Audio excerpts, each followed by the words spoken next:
জমিজমা সংক্রান্ত বিবাদ মেটাতে গিয়ে খুন বৃদ্ধ। ৩ বছরের মাথায় দোষী সাব্যস্ত করে যাবজ্জীবনের সাজা শোনালো আদালত। বাঁকুড়ার উপরডাঙ্গা গ্রামের সব্যসাচী রায়ের সঙ্গে জমিজমার মালিকানা সংক্রান্ত বিবাদ ছিল হরিপদ রায়ের পরিবারের।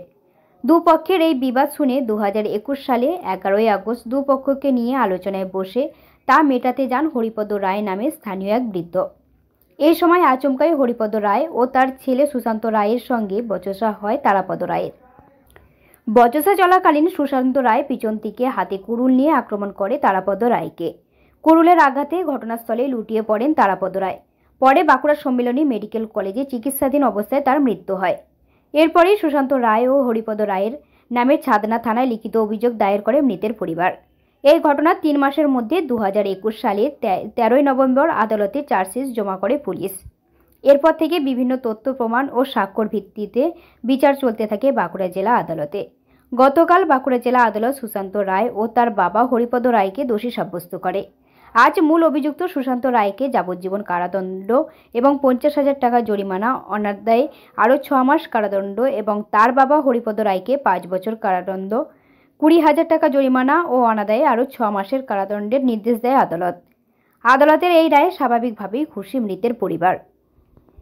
ঘটনাটা হয়েছিল গত 11/8/21 তারিখে উপরডাঙ্গা ছাদনা থানার আন্ডারে।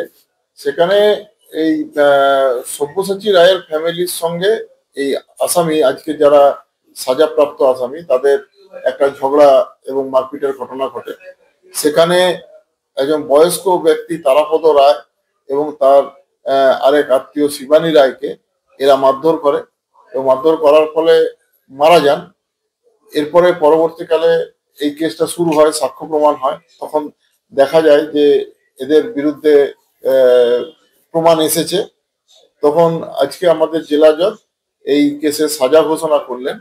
সাজা ঘোষণাতে সুশান্ত রায়ের বিরুদ্ধে যা সাক্ষ্য প্রমাণ এসছে তাতে দেখা যাচ্ছে যে উনি ওনার মারার ফলেই মাথায় ইনজুরি করেছে, সেই জন্য মারা গেছে বলে তাকে 302 অর্থাৎ লাইফ ইমপ্রিজন মার্ডারের জন্য তাকে লাইফ ইমপ্রিজনমেন্ট ঘোষণা করা হলো, যাবজ্জীবন কারাদণ্ড। তার সঙ্গে 50,000 টাকা জরিমানা, অনাদায়ে 6 মাস জেল। আরেকজন হরিপদ রায়, তার মারের ফলে ইনজুরি হয়েছিল, সেই জন্য তাকে 5 বছরের সাজা, 50,000 টাকা জরিমানা, 20,000 টাকা জরিমানা এবং 6 মাসের অনাদায়ে 6 মাসের জেল দেওয়া হয়েছে। এরা মেরেছিল লাঠি, রড এইসব দিয়ে এরা মারধরটা করেছিল। মারার ফলে এবং খুব vital part of the body, অর্থাৎ মাথাতে মেরেছে, মাথায় মারার জন্যই মারা যায় এরা। এই কেসে চার্জশিট হয়েছে 3 মাসের মাথাতেই। 13/11/2021 তারিখে চার্জশিট হয়েছিল। এই কেসে তদন্তকারী অফিসার ছিলেন অমিতাভ পান্ডা। ওই যে যাকে দেখলেন যে বয়স্ক নিয়ে গেল, ও আর ওর ছেলে বাবাকে ফোন করি। আর বাবাকে কারণ বলতে কাকার সাথে ঝামেলা হয়েছিল। কাকা একটা জায়গা কিনেছিল, সেই জায়গাটাকে ও দখল করে নিচ্ছিল। সে কাকার সাথে ঝামেলা হয়েছিল।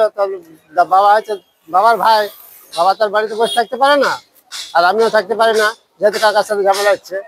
সে বাবা গেছিল ওদেরকে বোঝাবার জন্য। তারপরে বাবা বয়স্ক ছিল আর পেছন থেকে মারেছে। আজকে রায় ঘোষণা হলো, হ্যাঁ হ্যাঁ রায় ঘোষণা হলো, আপনারা কতটা খুশি? খুশি বলতে ভালো হয়েছে, তো এর আরেকটু হলে ভালো হচ্ছে।